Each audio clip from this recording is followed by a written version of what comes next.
Ажеке, мал жандык бир нерсе жоголсо, табуу үчүн кандай дуа амалдары бар?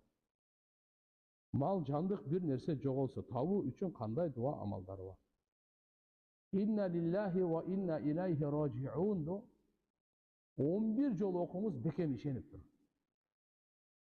Тажрыйбадан өткөн амал. Мен жакында эле мына жерде өзү деле укса керек, мени жалганга чыгарбастыр. Меккеде харамда bir аксакалын жоготуп бериптир. Таппай канча сааттан бeri кыйналып кеттим дамылганда. Сен инна лиллахи ва инна илайхи ражиун 11 жолу кайталады. 11 жолу кайдан сразу таап алса болобу. Адам көп да эди окшош эми. Кыргызстан менен айыр. Туурабы? Ой, бардыгы эле мына өзбек, уйгур, татар бизге окшош да, азиат биз барыбыз да окшошпуз да. Тим более кыргыз канча көп.